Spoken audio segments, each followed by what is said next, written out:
The night I heard my wife whisper, "He understands me better than you," wasn't a movie scene. It was a Tuesday, the kind of day that disappears into a pile of laundry and emails, and it was my kitchen, dim, quiet, smelling faintly like dish soap and oranges. I had gotten up for water and found her in the next room, on the couch, phone pressed to her ear, voice soft, like it belonged to someone I didn't know. "He understands me better than you," she said again, almost like a confession. Then a pause, a breathy laugh I hadn't heard in months. I stood there, glass half filled, heart stalled. My first thought was that she was talking to a friend, venting about me. We'd been sniping at each other over stupid things, trash day, who forgot the oil change, how my hours never lined up with hers. But that sentence, that laugh, it was intimate, not a complaint, a secret. When she walked back into the kitchen, light spilled over her face. She gave me a surprised blink, the quick, guilty kind. "Hey," she said, too casual. "Couldn't sleep?" "Water," I said, holding up the glass like proof I existed. She put her phone face down on the counter. People only do that when they don't want you to see what they're looking at. My mouth went dry in a whole new way. "Who were you talking to?" I asked. "My therapist." She said it instantly, too quickly. I couldn't sleep, and he said I could message or call late if I needed. It helps. I'd known she started online therapy after her mom died. Grief sits on a person like wet clothes. It had stuck to her for months. I encouraged the therapy. I paid for it. I bragged to my brother that we were doing the work. But I had never heard her talk to her therapist like that. No one says a therapist understands me better than you with a giggle at midnight. "Okay," I said. "That's good." I tried to mean it. I tried to swallow the bad taste of being replaced by a stranger with a clipboard emoji. She kissed my cheek as she went past me to bed. "Don't worry," she said. The words felt like a text sent to the wrong number. For a week, I tried not to worry. I tried to be the supportive husband, the guy who washes the mugs and initiates the walks. But I noticed the quiet tides, her phone always face down, the glow of messages blooming under the covers, the way she started wearing mascara again to work from home days. I noticed the absences I couldn't explain, errands that took 2 hours, the emergency late-night drives to clear her head. If grief was the original storm, something else was the undertow. One night, she fell asleep on the couch with the TV humming a cooking show. Her phone slid down between the cushions.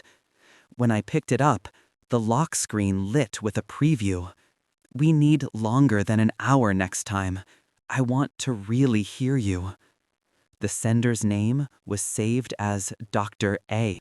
I stood there with the phone, wrestling my shame like an animal. I have never been a snoop. I believe in privacy and old-fashioned trust. But privacy works differently when something is living in the walls of your marriage, chewing the wires. I took the phone into the kitchen, hands shaking, and tried the passcode. My birthday, then hers, then our anniversary. Nothing. I should have stopped. I didn't.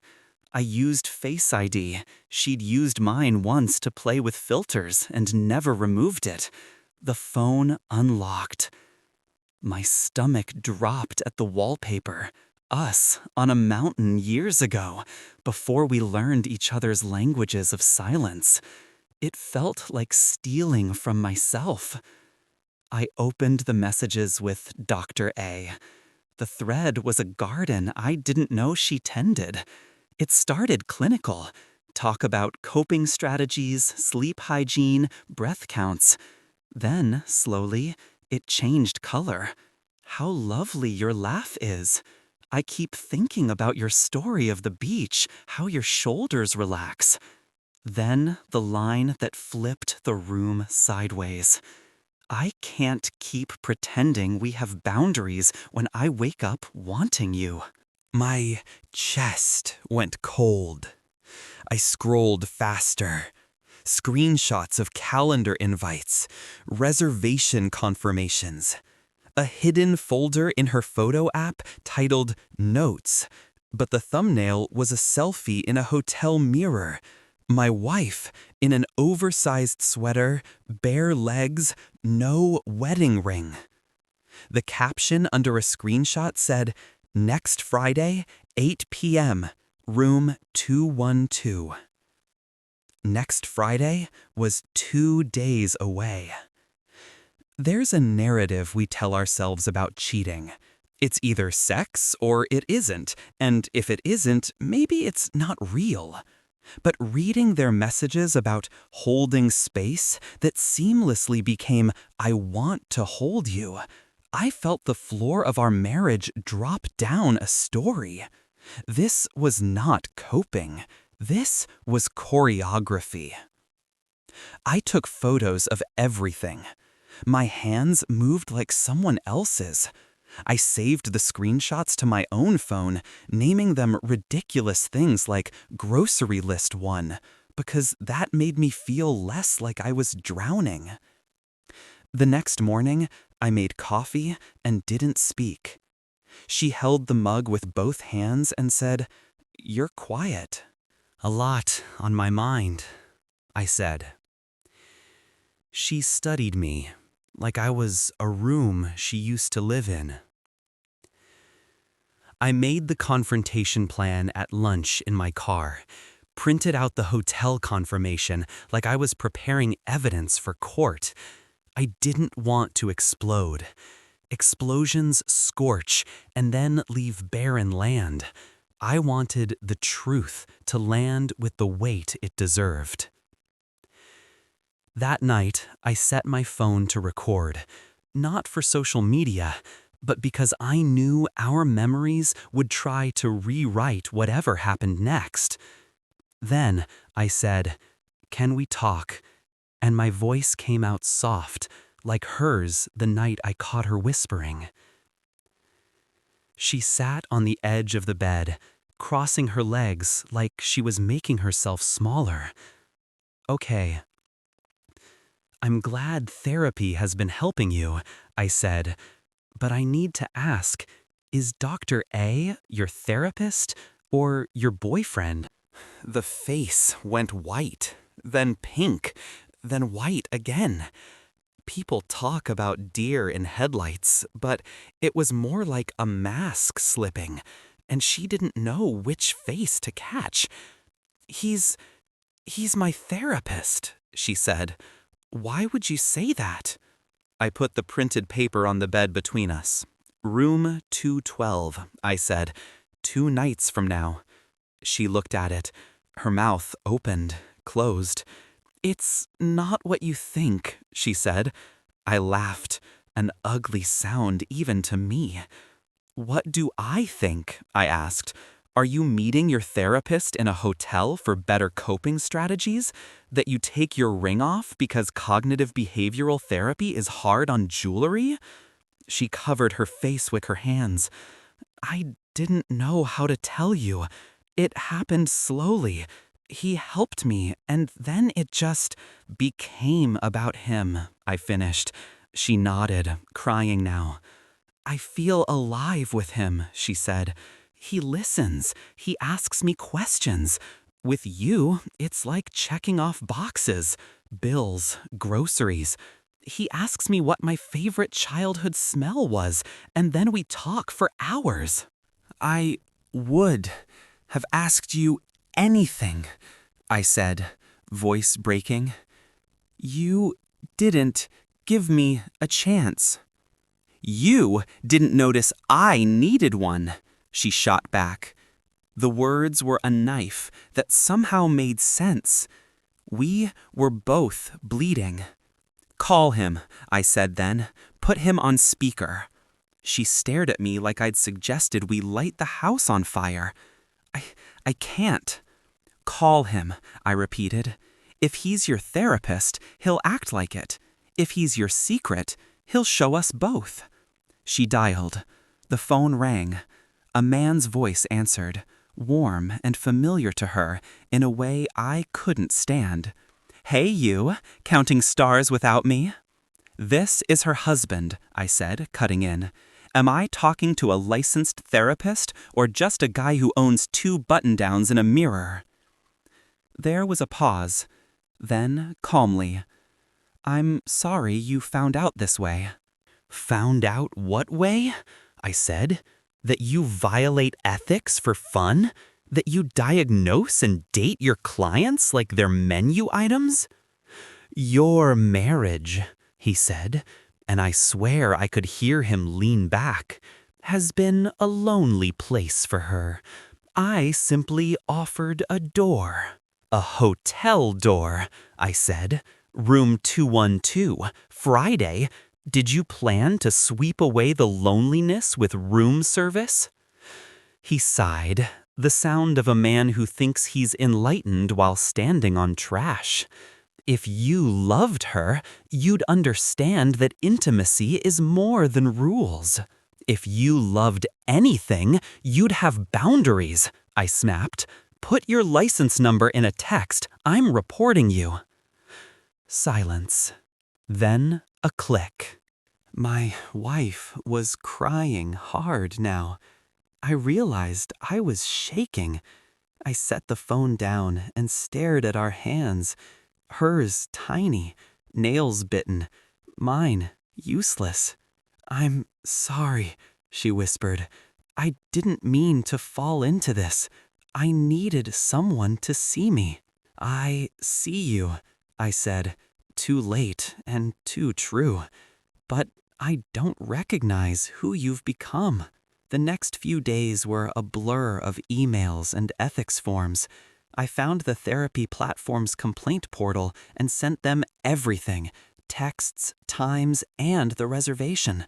They responded in corporate grief. "We take this seriously. We'll investigate." I looked up his name. He was not a licensed psychologist. He was a coach with certificates you can print at home. As for us, we moved like roommates while we figured out the language for ending and always. She slept in the guest room. I took my ring off in the same bathroom where she'd taken hers off in a mirror selfie. I canceled Friday's hotel room myself, imagining him waiting in the lobby, checking his reflection in a shadowed window. The narration. We tried one counseling session together with an actual therapist. A woman with kind eyes who asked smart, difficult questions we should have heard years earlier. "What did you stop telling each other?" she asked.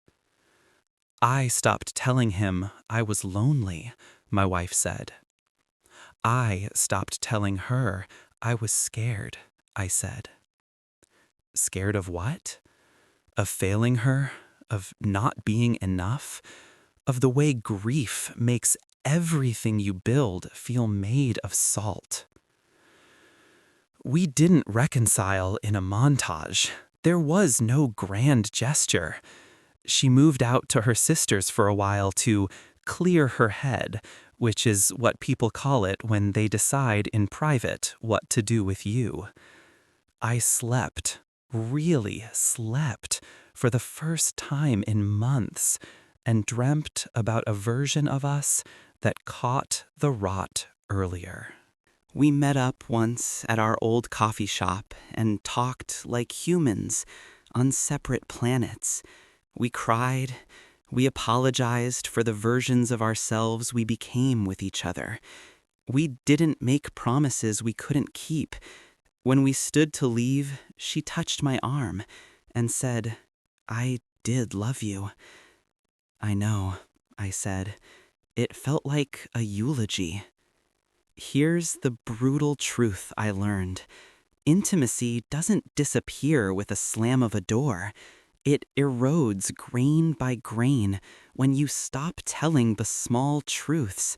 The "I'm tired," "I miss you," "I'm scared," "I'm angry." If you don't say them, you end up whispering the biggest ones to someone else at midnight.